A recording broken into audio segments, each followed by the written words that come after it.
Hello students and welcome back to our YouTube channel Vidyam. मैं हूं Anshita Jindal, a graduate from SRCC. आज है दूसरा दिन, basic concept of macro economics करने हैं। वन शॉट लेक्चर है, एक आखिरी मौका है, एक आखिरी कोशिश है हमारी तरफ से कि हम तुम्हारा सिलेबस कवर करवाएं, तुम्हारी रिवीजन कराएं और तुम्हें पेपर के लिए रेडी बनाएं। तो पेपर लीक सीरीज हो गई है, मोस्ट इंपॉर्टेंट क्वेश्चन हो गए हैं। अब आ रही है वन शॉट मैराथन, जिसमें एक चैप्टर एक वीडियो खत्म।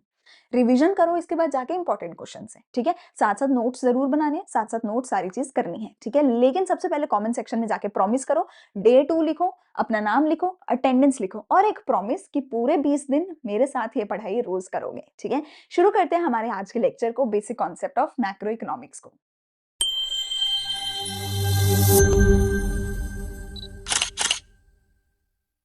बस एक मुझे प्रॉमिस करो कि जहां भी मैं कोई डेफिनेशन पढ़ रही हूँ, तुम मेरे साथ डेफिनेशन पढ़ोगे, सो दैट तुम्हें एक रिकॉर्डेड वीडियो जैसा नहीं बल्कि एक लाइव क्लास जैसा फील आए कि हाँ, हम साथ साथ मैम के पढ़ रहे हैं एंड तुम्हारा इंटरेस्ट बना रहे, ठीक है। कहीं भी कोई डाउट आता है, उसी सेकेंड टाइम स्टैम्प के साथ कमेंट सेक्शन में डाउट पूछ लो। I will answer all the doubts just like a live class, ठीक है। चलो चैनल वीडियो को करते हैं स्टार्ट। डोमेस्टिक टेरिटरी मेरा सबसे पहला कॉन्सेप्ट है। तो इस पूरे चैप्टर में कोई ऐसा नहीं है कि एनालॉजी नहीं है, कुछ ऐसे जुड़ा हुआ नहीं है आपस में चैप्टर। इसमें आपको कुछ 10-15 वर्ड्स की डेफिनेशन याद करनी है और कुछ नहीं है। पूरे चैप्टर में कुछ 10-15 वर्ड्स की डेफिनेशन याद करनी है और कोई स्टोरी लाइन इस चैप्टर की है ही नहीं।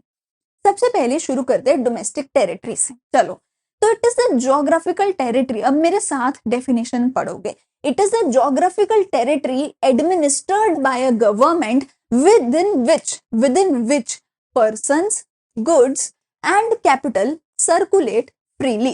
तो कहते हैं कि ये वो वाली ज्योग्राफिकल टेरिटरी है जो एक गवर्नमेंट जो है जिसको ऑपरेट कर रही है और जिसके अंदर हमारे लोग, हमारा सामान फ्रीली मूव कर सकता है, बिना किसी भी परमिशन के वो फ्रीली मूव कर सकता है, ठीक है। अब ये तो देखो प्रॉपर डेफिनेशन थी जो तुम्हें याद करनी पड़ेगी, पेपर में लिख के आनी पड़ेगी। But a lot of time question जो है डेफिनेशन नहीं पूछता, क्वेश्चन एक स्टेटमेंट दे देता है और बोलता है कि बताओ ये डोमेस्टिक टेरिटरी में आएगा या नहीं आएगा। तो बस तुम्हें ये देखना है कि क्या वो तेरा है या मेरा है, ओनरशिप किसकी है, फर्क नहीं पड़ता जगह किसकी है, ओनरशिप किसकी है, आपको बस वो देखना है। तो अगर ये फॉलोइंग जो चीजें मैंने यहाँ पे लिखी हैं, अगर वो if they are owned by the normal residents of India, अगर वो मेरे देश के लोगों की ओनरशिप के अंडर है, डजंट मैटर वो किस देश के अंदर प्रेजेंट है, अगर वो मेरे देश के लोगों की ओनरशिप के अंडर है तो वो हमारी डोमेस्टिक टेरिटरी में आएगा, ठीक है। तो ये जो भी चीजें लिखी हुई हैं, अगर ये चीजें मेरे देश के रेजिडेंट्स ओन करते हैं, मुझे फर्क नहीं पड़ता वो किस देश के अंदर लोकेटेड है वो चीजें, अगर मेरे देश के रेजिडेंट ओन करते हैं इनको तो ये चीजें मेरी हैं। दूसरी चीज, अगर ये चीजें इंडिया के अंदर प्रेजेंट हैं, अगर ये चीजें इंडिया के अंदर प्रेजेंट है पर हमारे देश के लोग उसको ओन ही नहीं करते, तो ये हमारी नहीं है। सिंपल भाषा में बोला जाए तो अगर अगर कोई भी ऐसी शिप है जो इंडिया के अंदर है, इंडिया के अंदर एक शिप है जो चाइना की किसी कंपनी की है, तो वो शिप इंडिया की डोमेस्टिक टेरिटरी में नहीं कहलाएगी। सिंपल बात। अगर इंडिया के अंदर यूएसए की एम्बेसी है, अगर यूएसए की एम्बेसी है इन दिल्ली, प्रेजेंट कहां पे है, इंडिया में, ओनरशिप किसकी है, यूएसए की, तो डोमेस्टिक टेरिटरी किसकी हुई, यूएसए की। आपको कहां फिजिकली प्रेजेंट है वो देखना ही नहीं है, आपको ओनरशिप देखनी है। ओनरशिप किसकी है, यूएसए की, तो डोमेस्टिक टेरिटरी किसकी हुई, यूएसए की। अगर इंडियन एम्बेसी है इन यूएसए तो वो ओनरशिप किसकी है, इंडिया की, तो डोमेस्टिक टेरिटरी किसकी है, इंडिया की। सही हो गई बात। अगर इंडिया का शिप है जापान में तो वो इंडिया की डोमेस्टिक टेरिटरी है। अगर इंडिया का एयरक्राफ्ट है चाइना में तो इंडिया की डोमेस्टिक टेरिटरी है। अगर चाइना का एयरक्राफ्ट है इंडिया में तो चाइना की डोमेस्टिक टेरिटरी है। तो कोई भी political frontier including the territorial water, air space, हमारे शिप, हमारे aircraft, fishing vessel, oil, natural gas rights, embassies, consultants, military base, कुछ भी अगर हमारी ओनरशिप है तो हमारी डोमेस्टिक टेरिटरी है। फिर चाहे वो यूएस में है, चाहे वो चाइना में है, चाहे वो रशिया में है, जापान में, कहीं भी है। अगर किसी दूसरे देश की ओनरशिप है और वो हमारे देश में प्रेजेंट है, तो वो हमारी डोमेस्टिक टेरिटरी का हिस्सा नहीं है, वो डोमेस्टिक टेरिटरी का हिस्सा नहीं है, नहीं है, ठीक है। तो उसको हम हमारी डोमेस्टिक टेरिटरी में से माइनस कर देंगे, ठीक है। अगर हमारे देश में कोई ऐसी चीज है जिसका ओनर यूएसए है, तो उसको हम अपनी डोमेस्टिक टेरिटरी में से माइनस करेंगे, उसको अपनी में काउंट नहीं करेंगे। और अगर यूएस में कुछ ऐसा है जो हमारा है, तो उसको ऐड करेंगे क्योंकि वो हमारा है। सही हो गई बात। आगे डोमेस्टिक टेरिटरी का ही आगे एक और चीज है हमारे पास, मतलब मैंने इसी को आगे और अच्छे से एक्सप्लेन किया है कि ये जो सारी की सारी चीजें हैं, अगर इंडिया ने ओन किया है और दुनिया में कहीं भी लोकेटेड है, दुनिया में कहीं भी लोकेटेड है पर इंडिया ने ओन किया है, तो हमारी डोमेस्टिक टेरिटरी में आएगी। और अगर ये सारी चीजें इंडिया ने ओन तो नहीं करी पर इंडिया के अंदर लोकेटेड हैं, तो ये हमारी डोमेस्टिक टेरिटरी के अंदर नहीं आएगी। देखो कितने क्लियर नोट्स हमने बनाए। अब अगला दूसरा पॉइंट मेरे पास आता है नॉर्मल रेजिडेंट। अब यहाँ पर भी डेफिनेशन बहुत बड़ी है, कुछ लिखा है, पर हम तो एक छोटे से टिप के सहारे चलेंगे ना, हम तो अपनी टिप के सहारे चलेंगे ना। हमारी टिप ये बोलती है कि फर्क नहीं पड़ता डेफिनेशन में क्या लिखा है, बस इतना फर्क पड़ता है कि 1 साल से ज्यादा टाइम हुआ या नहीं हुआ। हम सिर्फ और सिर्फ 1 ईयर फॉर्मूला के ऊपर ऑपरेट करेंगे, 1 ईयर फॉर्मूला देखेंगे और उसके अकॉर्डिंग आंसर करेंगे कि क्या आप हमारे नॉर्मल रेजिडेंट हैं या नहीं। आप जिस देश में, मैं दोबारा रिपीट कर रही हूं, आप जिस भी देश में 1 ईयर से ज्यादा रहकर आओगे, आप जिस भी देश में 1 ईयर से ज्यादा रह रहे हो, आप उस देश के नॉर्मल रेजिडेंट हो। आप जिस देश में पिछले 1 साल से ज्यादा टाइम से रह रहे हो, आप उस देश के नॉर्मल रेजिडेंट हो। फर्क नहीं पड़ता कहाँ का वीजा, कहाँ का पासपोर्ट, कहाँ का बर्थ, कहाँ की फैमिली, कहाँ का बैंक और पैन और आधार, डजंट मैटर। आप जिस देश में पिछले 1 साल से ज्यादा टाइम से रह रहे हो, आप उस देश के नॉर्मल रेजिडेंट हो, बात खत्म। Just focus weather a person stayed in a country for 1 year और नॉट। अगर आप 1 से ज्यादा साल से रह रहे हो, जिस भी देश में रह रहे हो, आप वहां के नॉर्मल रेजिडेंट हो, वरना नहीं हो। सिंपल बात। अब पढ़ लो जी बुकिश डेफिनेशन मेरे साथ, पढ़ो। अ normal resident whether a person, चाहे कोई पर्सन है चाहे कोई इंस्टीट्यूशन है, इंस्टीट्यूशन मतलब कोई बैंक, कोई कंपनी, कोई एम्बेसी, कुछ भी। A normal resident whether a person or institution is one whose center of economic interest lies in the economic territory of the country in which he lives। मैंने वापस से बोला कि बुकिश डेफिनेशन याद करनी पड़ेगी, पर जब क्वेश्चन पूछे कि भैया राम या श्याम या ये पर्सन इंडिया का है कि यूएस का है, तो वहां पे 1 ईयर रूल लगाना पड़ेगा, सिर्फ 1 ईयर रूल और कुछ नहीं, ठीक है।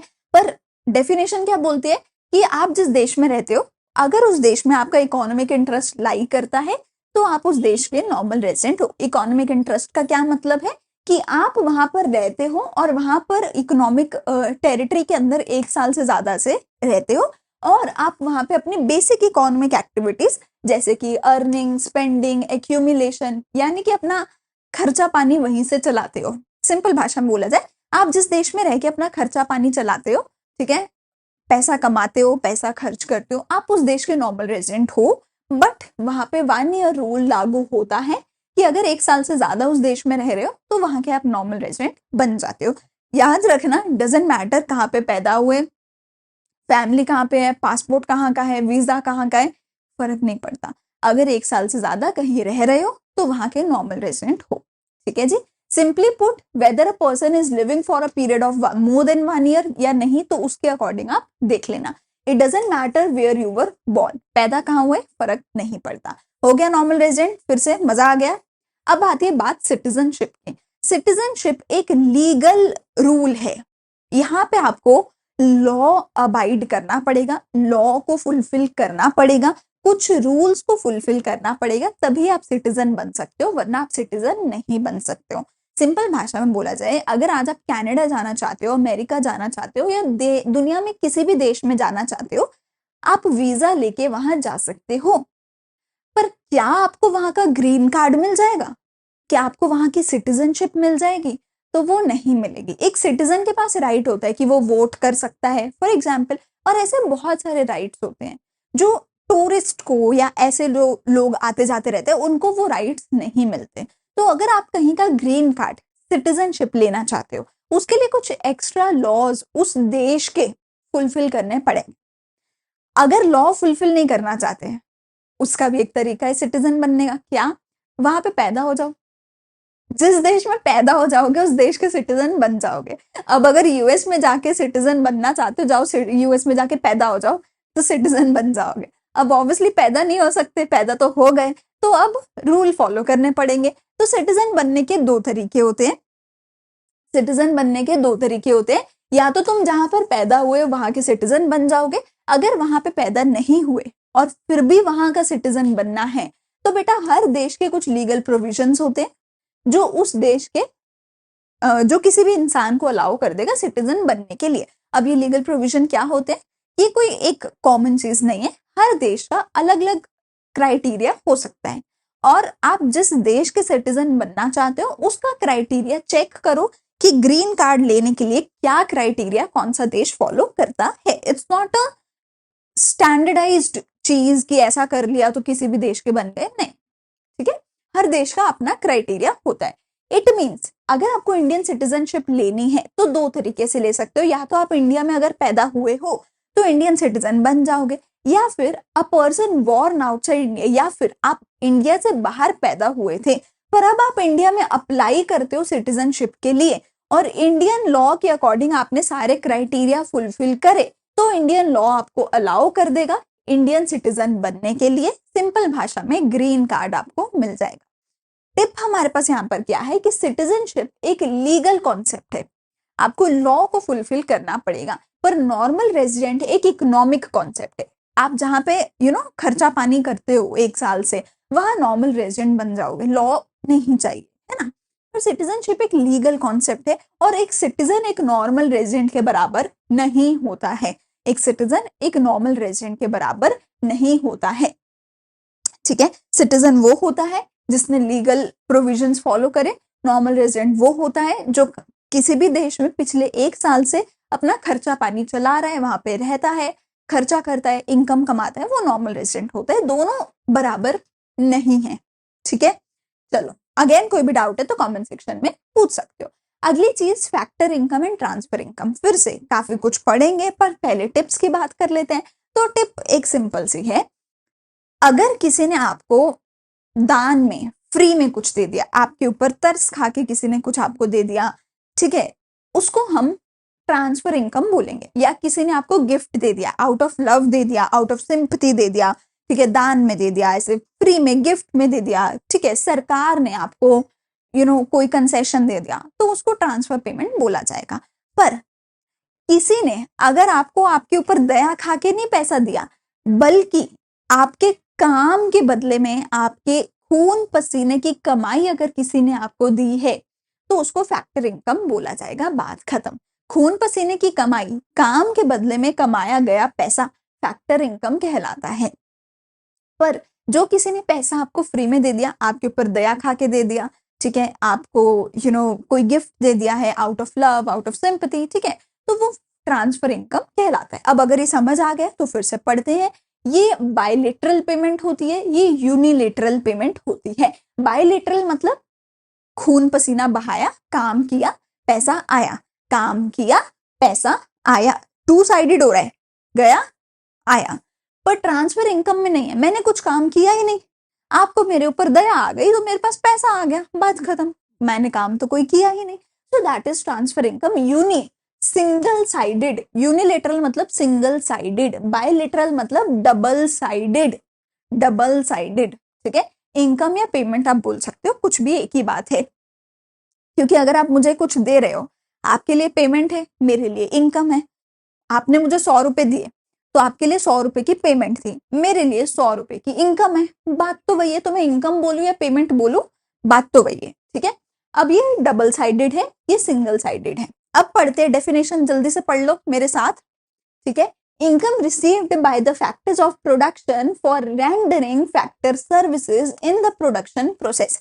तो आपने अपनी सर्विसेज दी है, किसने दी है सर्विस? फैक्टर ऑफ प्रोडक्शन ने। मुझे कमेंट सेक्शन में बताओ अभी के अभी टाइम स्टैम्प के साथ कौन से फैक्टर्स ऑफ प्रोडक्शन होते हैं और उनको क्या पेमेंट मिलती है। अगर याद है प्लीज अभी कमेंट सेक्शन में बताओ, तुम्हें याद हो जाएगा, ये मेरी गारंटी है, दोबारा भूलोगे नहीं कभी, ठीक है। अगर नहीं आता तो देखो कमेंट सेक्शन में किसी ने तो बता ही रखा होगा। चलो, पेमेंट रिसीव्ड और paid without any service in return. तुमने कोई काम नहीं किया, तुम्हें फ्री में किसी ने दया खा के या गिफ्ट दे दिया।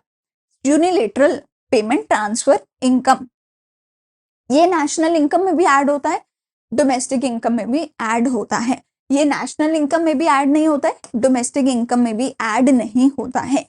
ये फैक्टर्स ऑफ प्रोडक्शन को मिलता है। चलो हमें पता ही चल गया कौन से हैं, लैंड है, लेबर है, कैपिटल है, एंटरप्राइज है, इन सबको मिलते हैं। क्या क्या मिलता है? लैंड को रेंट मिलता है, लेबर को वेजेस मिलते हैं, कैपिटल को इंटरेस्ट मिलता है, एंटरप्राइज को प्रॉफिट मिलता है, ठीक है। लेकिन ये हाउस होल्ड्स के द्वारा मिलता है, हाउस होल्ड्स को मिलता है, ठीक है, या गवर्नमेंट को मिलता है, बिजनेसेस को भी मिल सकता है, किसी को भी मिल सकता है, ठीक है। कोई जरूरी नहीं है कि इस फैक्टर्स ऑफ प्रोडक्शन को ही मिले, ठीक है, बिजनेसेस को भी मिल सकता है, जैसे कि old age pension, gifts, unemployment allowance etcetera. For example, जो लोग अनएम्प्लॉयड होते हैं सरकार उनको हर महीने कुछ पैसा देती है। आपकी फैमिली आपको कोई गिफ्ट दे सकती है। ओल्ड एज, जो लोग ओल्ड होते हैं उनको, बिकॉज वो ओल्ड हैं, उनको अपना खर्चा चलाने के लिए सरकार पेंशन देती है। तो ये सारी की जो सारी चीजें ट्रांसफर पेमेंट में आती है। अब आप इसमें बोलोगे कि मैम जो यूजुअली हर किसी को जो पेंशन मिलती है, जितने भी गवर्नमेंट एम्प्लॉयज होते हैं सबको पेंशन मिलती है ना, रिटायरमेंट पेंशन जिसको मैं बोल सकती हूँ, to be precise, which I can call retirement pension. तो मैम जो रिटायरमेंट पेंशन है क्या वो फैक्टर पेमेंट होगी या ट्रांसफर पेमेंट होगी? सोचो, कमेंट सेक्शन में बताना मुझे। जो रिटायरमेंट पेंशन है वो ट्रांसफर पेमेंट नहीं होती है, वो फैक्टर पेमेंट होती है। क्यों? क्योंकि किसी ने दया खा के नहीं दिया आपको रिटायरमेंट पेंशन। आपने अपनी उम्र के 30-40 साल काम किया, जब आपने काम किया तो हर महीने आपकी सैलरी में से थोड़ा थोड़ा अमाउंट डिडक्ट किया जाता था, जिसको बाद में टोटल करके आपको पेंशन की फॉर्म में दिया गया। तो ये एक फैक्टर पेमेंट है, ट्रांसफर पेमेंट नहीं है। हर तरीके की पेंशन एक ट्रांसफर पेमेंट होती है, एक्सेप्ट फॉर रिटायरमेंट पेंशन। अगर रिटायरमेंट पेंशन है तो वो एक फैक्टर पेमेंट है। बाकी कोई भी पेंशन है, ओल्ड एज पेंशन होता है, ठीक है, या विडो पेंशन होता है, विडोज को पेंशन दिया जाता है, वो सारी ट्रांसफर पेमेंट है। ये एक्सेप्शन है एंड इसको प्लीज नोट डाउन कर लेना, पेपर में पूछा जाता है। Retirement pension is the only type of pension जो फैक्टर इनकम है, ट्रांसफर इनकम नहीं है। चलो आगे चलते हैं, टाइप्स ऑफ गुड्स। अब यहां से थोड़ी इंटरेस्टिंग चीज शुरू होती है। हमारी दो तरीके की गुड्स होती है, intermediate goods and final goods.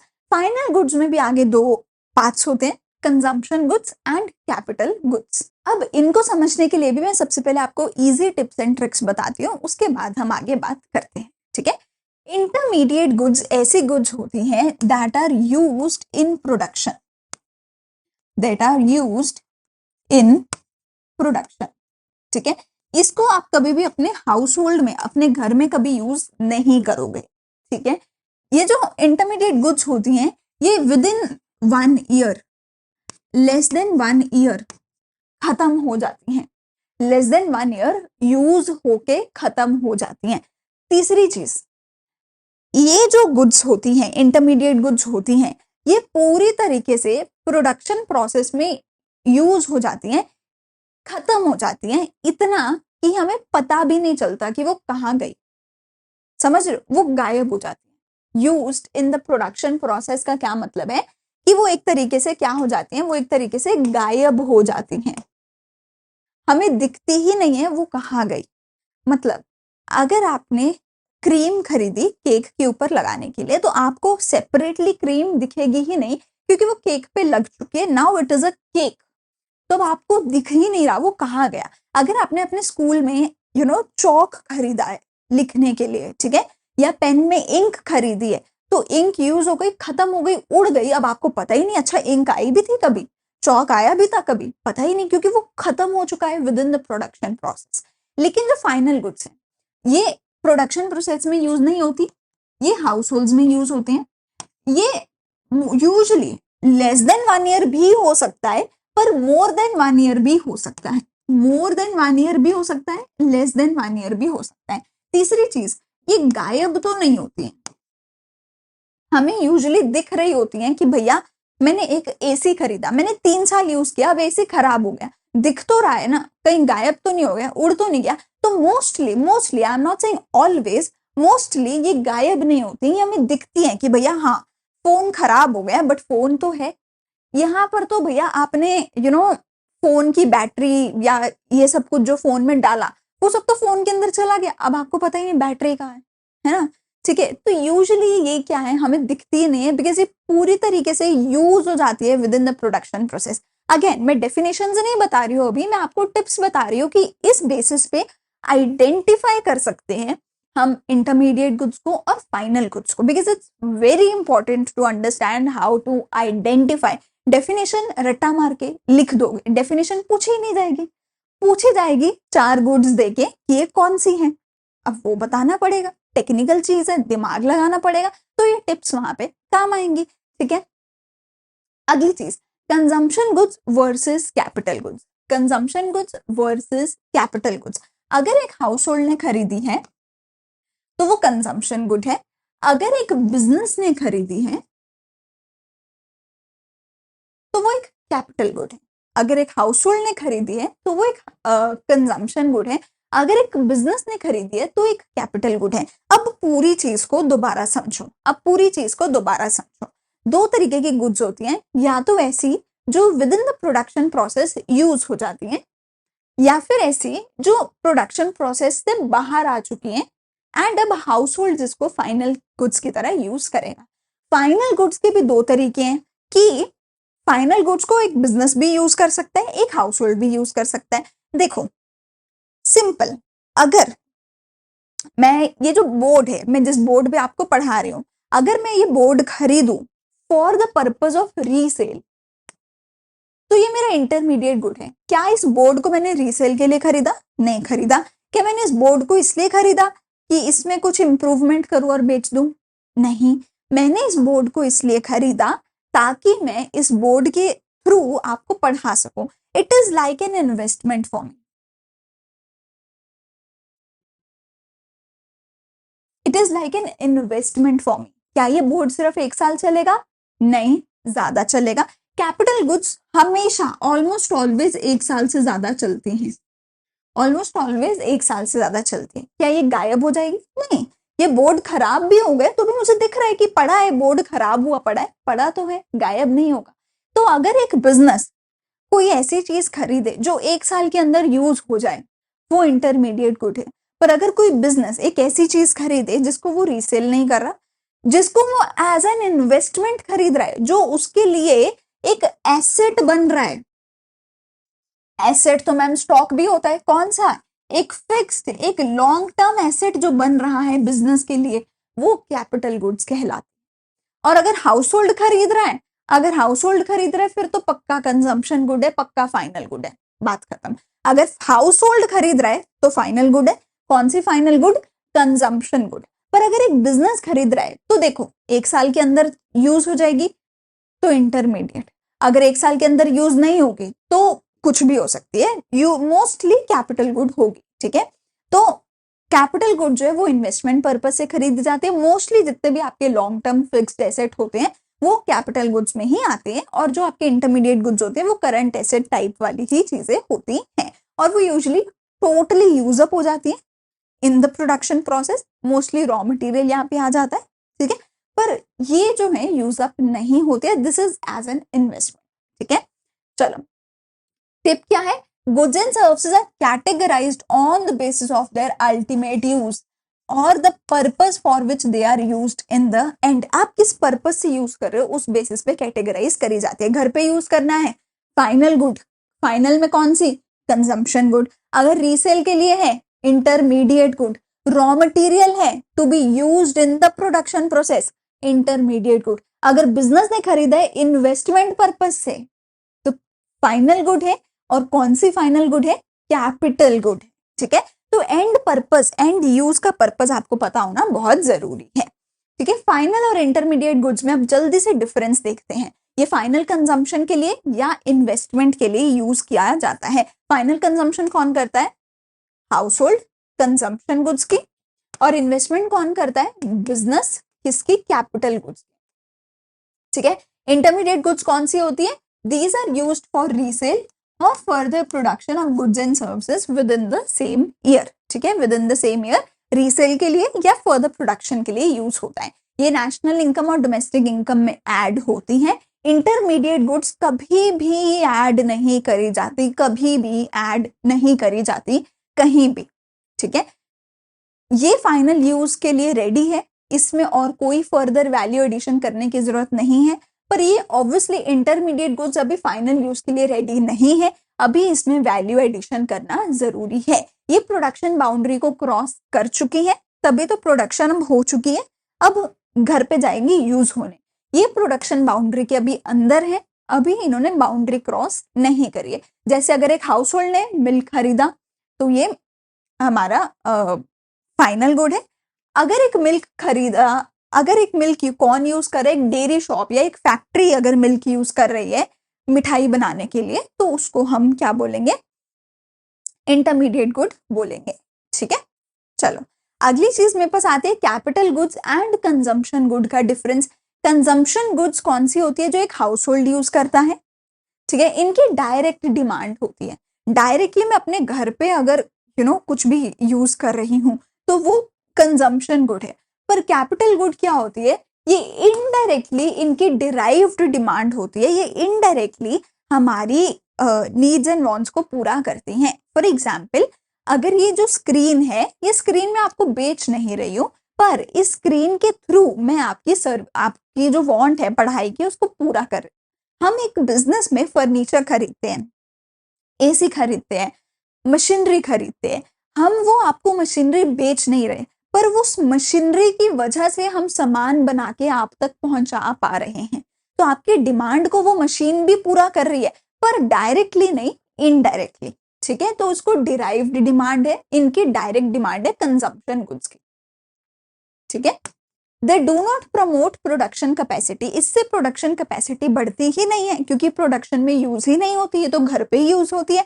पर इनकी मदद से प्रोडक्शन कैपेसिटी बढ़ती है, बिकॉज ऑब्वियसली जो कैपिटल गुड्स हैं, जैसे मैंने बोला एक मशीन है, तो वो आपकी प्रोडक्शन कैपेसिटी को बढ़ाएगी। Most of them except the durable goods have limited expected life. इनकी मोस्टली लिमिटेड लाइफ होती है, एक्सेप्ट फॉर ड्यूरेबल गुड्स। देखो इसमें क्या आता है, इसमें हमारी आती है ड्यूरेबल गुड्स जो बहुत लॉन्ग टाइम तक चलती हैं, एसी, फर्नीचर, गाड़ी। सेमी ड्यूरेबल गुड्स जो कुछ 1-1.5-2 साल तक चलती हैं, खत्म हो जाती हैं। ठीक है, नॉन ड्यूरेबल गुड्स जो यूज किया एंड खत्म, जैसे कि फूड। ठीक है, इसमें आगे क्लोथ्स, शूज, इसमें आगे फूड, स्टेशनरी एंड सर्विसेज, जैसे कि टीचिंग की सर्विस हो गई। तो ये जो तीनों चीजें हैं यूज करके खत्म हो जाती हैं, ये लंबे टाइम तक चलती हैं। पर इनके अलावा बाकी सारी ही ऑलमोस्ट सबका ही एक लिमिटेड एक्सपेक्टेड लाइफ होता है, पर इनका मोस्टली जो लाइफ टाइम होता है वो लंबा होता है, क्योंकि ऑब्वियसली इन्वेस्टमेंट पर्पज से यूज किया जा रहा है, कैपिटल गुड्स है तो फिक्स्ड एसेट होता है, तो यूजुअली 1 ईयर से तो लंबा ही होता है, काफी लंबा टाइम पीरियड इनका मोस्टली होता है। ठीक है, इसमें आप सिंगल यूज प्रोड्यूसर गुड्स भी आ सकते, सॉरी, इसमें मोस्टली क्या आती है? सिर्फ ड्यूरेबल चीजें आती हैं। जो सिंगल यूज प्रोड्यूसर गुड्स होती हैं वो इसके अंदर नहीं आती हैं। सिंगल यूज प्रोड्यूसर गुड्स कौन सी होती है? रॉ मटेरियल, वो इसमें नहीं आता, वो इंटरमीडिएट गुड्स में आता है। ठीक है, चलो अब एग्जाम्पल से देखते हैं। गाड़ी अगर मैंने घर पे यूज करी तो फाइनल गुड है, कंजम्पशन गुड है गाड़ी। अगर मैंने अपने बिजनेस में यूज करी, अगर मैंने अपने बिजनेस में यूज करी एज ए टैक्सी या अपने एम्प्लॉयज के ट्रांसपोर्ट के लिए, तो वो कैपिटल गुड है, वो मेरा इन्वेस्टमेंट है। पर अगर मैंने गाड़ी रीसेल के लिए खरीदी या गाड़ी के पार्ट्स निकाल के पार्ट्स बेचने के लिए खरीदी, तो वो मेरी क्या है? इंटरमीडिएट गुड है। ठीक है, एरोप्लेन या हेलीकॉप्टर अगर अपने पर्सनल यूज के लिए खरीदा, प्राइवेट जेट होता है भाई लोगों का, तो वो फाइनल गुड है, कंजम्पशन गुड है। अगर मैंने वो अपनी कंपनी में यूज करने के लिए खरीदा, अपने एम्प्लॉयज के ट्रांसफर के लिए, तो वो मेरा कैपिटल गुड है। या फिर अगर सरकार ने खरीदा मिलिट्री पर्पस के लिए, तो फाइनल गुड है लेकिन कैपिटल गुड है, क्योंकि बिजनेस यूज कर रहा है। लेकिन अगर एक एरोप्लेन या हेलीकॉप्टर रीसेल के लिए खरीदा गया तो वो इंटरमीडिएट गुड है। पेपर, पेंसिल, वीट अगर अपने घर पे यूज करने के लिए खरीदा तो फाइनल गुड है, कंजम्पशन गुड है। अगर हमने इसको जो है पेपर या फिर पेंसिल या वीट हमने अपने बिजनेस में यूज करने के लिए खरीदा था और वो 1 साल से ज्यादा तक हमारे पास पड़ा रह गया, तो वो क्या होता है, फिर वो मेरा करंट एसेट नहीं रहता है, फिर वो मेरा क्या हो जाता है, अगले साल में कैरी फॉरवर्ड हो जाता है। जो मेरा स्टॉक होता है ना, क्लोजिंग स्टॉक होता है जो, तो वो मेरा कैपिटल गुड में आएगा। इसीलिए हमने बार बार, मैं बोल रही हूँ, इंटरमीडिएट गुड 1 साल के अंदर यूज हो जानी चाहिए। अगर 1 साल के ऊपर चली गई वो इंटरमीडिएट गुड नहीं होती है, फाइनल गुड, कैपिटल गुड बन जाती है। ठीक है, इंटरमीडिएट गुड है अगर हमने परचेज किया है फॉर प्रोडक्शन पर्पस और फॉर रीसेल। ठीक है, रेफ्रिजरेटर घर पे यूज हुआ, फाइनल गुड, कंजम्पशन गुड। अगर बिजनेस में यूज हुआ फॉर कोल्ड ड्रिंक्स को स्टोर करके रखने के लिए, इन्वेस्टमेंट पर्पस के लिए, तो फाइनल गुड, कैपिटल गुड। अगर रीसेल के लिए हुआ, मिलिट्री पर्पस तो नहीं होगा यहाँ पे, अगर रीसेल के लिए फ्रिज यूज हुआ तो वो इंटरमीडिएट गुड बन जाएगा। ठीक है, अगले टॉपिक पे चले, काफी लंबा हो गया। अगला आता है इन्वेस्टमेंट एंड डेप्रीसिएशन। अब ये बहुत सिंपल है, बहुत जल्दी में मैं इसको समझाने वाली हूँ। डेप्रीसिएशन का मतलब होता है कि जो भी आपके फिक्स्ड एसेट्स हैं उनकी वैल्यू ओवर टाइम रिड्यूस होती जा रही है। आप कोई भी चीज खरीदो, कोई भी दुनिया का एसेट आप खरीदो, अगर आप उसको बाजार में दोबारा बेचने जाओगे उसका आपको कम प्राइस मिलेगा। सिंपल बात, अगर मैंने 10,000 का फोन खरीदा, बाजार में बेचने जाऊंगी 5-7 हजार, 8 हजार ही मिलेगा। गाड़ी खरीदूंगी, बाजार में बेचने जाऊंगी, कम प्राइस मिलेगा। Laptop, AC, TV, furniture, what ever, कुछ भी खरीदोगे, बाजार में दोबारा बेचने जाओगे तो हमेशा कम प्राइस मिलेगा। ये जो कम प्राइस मिला है ये इसलिए मिला है क्योंकि हमने जो चीज खरीदी थी उस पे डेप्रीसिएशन लग गई है। डेप्रीसिएशन क्या है, क्यों लगी, क्या है वो तो मैंने बता दिया कि जो भी हमने सामान खरीदा उसका मार्केट वैल्यू रिड्यूस हो जाता है। तो जितना रिड्यूस हुआ वो जो पार्ट है कि 10 लाख की चीज खरीदी, बाजार में रीसेल करने के लिए हमें सिर्फ 8 लाख की ही वैल्यू मिली, तो 2 लाख का डेप्रीसिएशन लगा था। ये डेप्रीसिएशन जो है क्यों लगता है, क्योंकि हमने उस चीज को यूज करा, यूज करने की वजह से उस चीज की क्वालिटी खराब हो गई। जब हमने खरीदी थी तो वो बेस्ट क्वालिटी थी, हाईएस्ट मॉडल था गाड़ी का। अब 2 साल बाद हम रीसेल करने जा रहे हैं, पुरानी गाड़ी हो गई तो वो उसका बेस मॉडल हो गया, नए मॉडल आ गए तो टेक्नोलॉजी अपग्रेडेशन हो गई, वो चीज खराब हो गई, हमें रिपेयर भी करवानी पड़ती है। तो ये बहुत सारी चीजों की वजह से डेप्रीसिएशन लगती है, चीज की वैल्यू डाउन जाती है। तो डेप्रीसिएशन क्या है, हमारे किसी भी फिक्स्ड एसेट की मार्केट वैल्यू जो है वो कम हो जाती है क्योंकि विच इज कंज्यूम्ड और used up in the process of production. It is also called as, इसके नाम बहुत जरूरी है, बहुत जरूरी है। कुछ भी भूल जाना, डेप्रीसिएशन के नाम मत भूलना। डेप्रीसिएशन कभी क्वेश्चन में डेप्रीसिएशन लिखा नहीं आता, हमेशा क्या लिखा आता है, कंजम्पशन ऑफ फिक्स्ड कैपिटल। 99.9% यही लिखा आएगा। और क्या नाम हो सकता है, current replacement cost, capital consumption allowance, replacement cost of fixed asset, ये इंपॉर्टेंट नाम इसके और हो सकते हैं। 3 रीजन से डिप्रिसिएशन होता है। नॉर्मल वियर एंड टियर, रोजमर्रा में यूज करते हो, चीज यूज होती है यार, खराब होती है, पुरानी होती है, कभी हवा लग गई, पानी लग गया, सनलाइट की वजह से खराब हो गया, कुछ ना कुछ होता रहता है। ठीक है, हाथ लग गया, टूट गई, फूट गई, है ना। टाइम, ओवर टाइम किसी भी चीज को जंग लग जाती है, कीड़ा लग सकता है, कुछ भी मॉइस्चर की वजह से खराब हो सकती है, पैसेज ऑफ टाइम की वजह से, या फिर कोई नई टेक्नोलॉजी आ गई, एक्सपेक्टेड ऑब्सोलेंस हो गई, अब उसकी डिमांड कम हो गई। जब मैंने खरीदा था तब तो भैया सैमसंग की बहुत डिमांड थी, आज की डेट में आईफोन की डिमांड है तो अब सैमसंग का रेट ही नहीं मिलता, कुछ भी रीजन हो सकता है। ठीक है, टेक्नोलॉजी नहीं आ गई। ठीक है, तो इन सब चीजों की वजह से डेप्रिसिएशन लगती है। अब अगर मैं बोलूं आपको, अगर मैं बोलूं ये देखो भाई 10 लाख की गाड़ी है, मैंने उसमें डेप्रिसिएशन इंक्लूड ही नहीं करा। एक्चुअल में हुआ क्या, मैंने 2 साल पहले एक गाड़ी खरीदी थी जिसका रेट था 10 लाख रुपए। बिफोर है ये, ठीक है। अब है आफ्टर। अब उस गाड़ी का रेट गिर के हो गया है 8 लाख रुपए। अब दो तरीके हैं, आप मुझसे पूछो कि बड़ी अच्छी गाड़ी है, कितने की है ये गाड़ी, तो अगर मैं बोलती हूँ 10 लाख रुपए की गाड़ी है, तो मैं तुम्हें वो वाला रेट बता रही हूँ जिस रेट पे मैंने इसे 2 साल पहले खरीदा था, यानी उसमें मैंने डेप्रिसिएशन को माइनस आउट नहीं करा, जिसमें डेप्रिसिएशन एडिड है, इसमें डेप्रिसिएशन एडिड है, ऐसी वैल्यू को मैं बोलती हूँ ग्रॉस वैल्यू। पर अगर मैं इसकी डेप्रिसिएशन हटा के बोलती हूँ तो इस वैल्यू को मैं बोलती हूँ नेट वैल्यू। अगर मैं बोलूँ कि अनु बोला कितने की है ये गाड़ी, मैंने बोला कुछ 8 लाख की वैल्यू इस गाड़ी की है, तो मैं आपको नेट वैल्यू बता रही हूँ, मैं आपको डेप्रिसिएशन हटा के अपने एसेट की वैल्यू बता रही हूँ।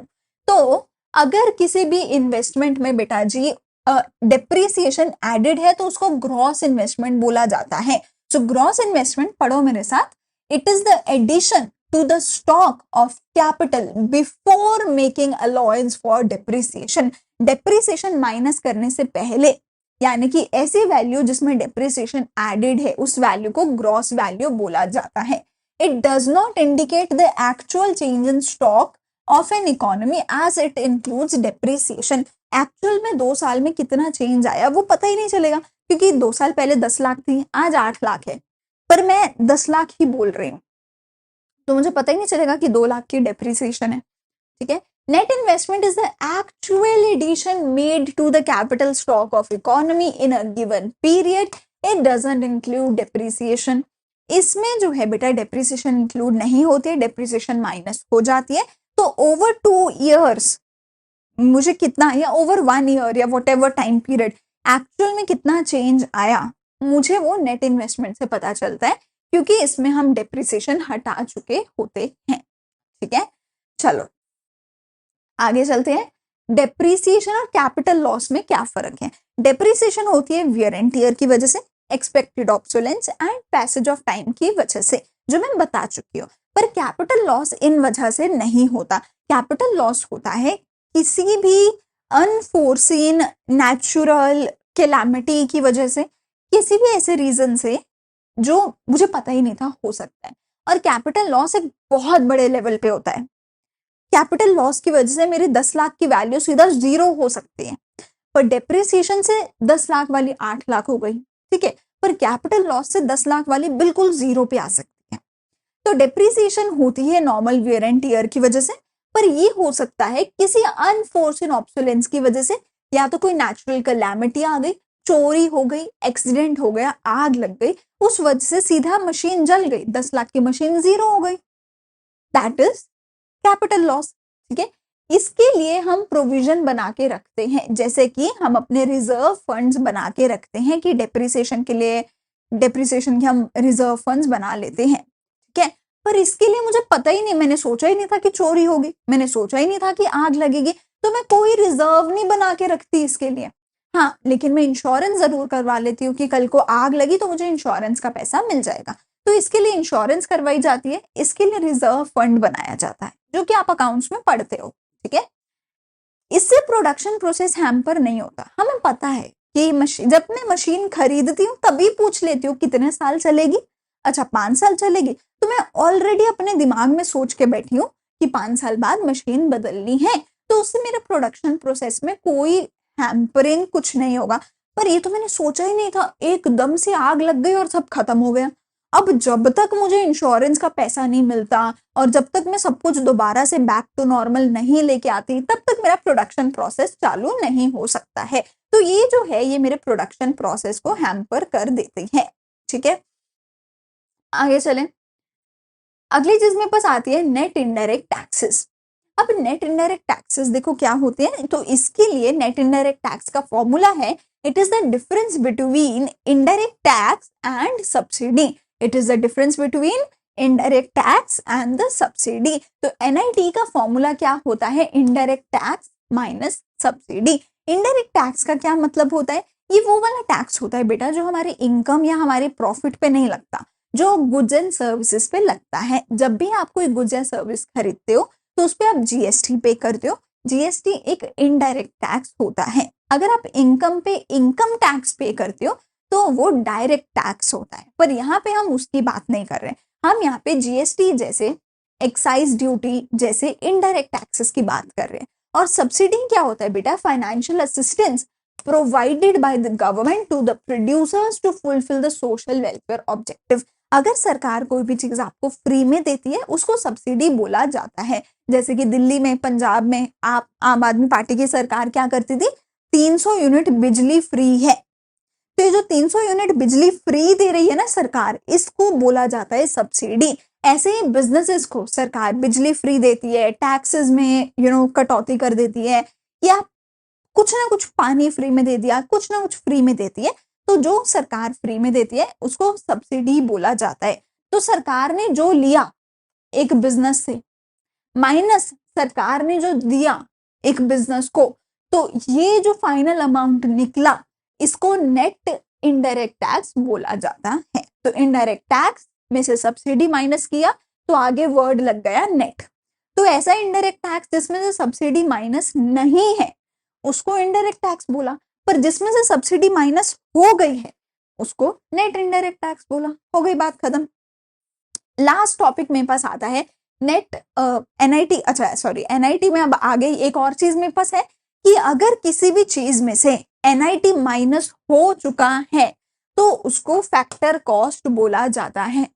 और अगर किसी भी चीज में एनआईटी प्लस हो चुका है या जिसमें भी एनआईटी एडेड है उसको मार्केट प्राइस बोला जाता है। मतलब अगर मेरे पास एनआईटी है, if NIT is added to me, तो मेरा नाम जो भी है, मेरा नाम अंशिता है, मेरे नाम के आगे एक वर्ड लग जाएगा market price of this thing. लेकिन अगर मैंने एनआईटी माइनस कर दिया तो मेरे नाम के आगे लग जाएगा फैक्टर कॉस्ट ऑफ दिस। आगे कोई भी नाम है, जैसे फॉर एग्जाम्पल अपने पास नाम है राजू। अगर राजू में हमने एनआईटी प्लस कर दिया तो इसके नाम के आगे इसका पूरा नाम क्या बन जाएगा? Market price of Raju. अगर हमने राजू में से एनआईटी को माइनस कर दिया तो नाम क्या बन जाएगा? Factor cost of Raju.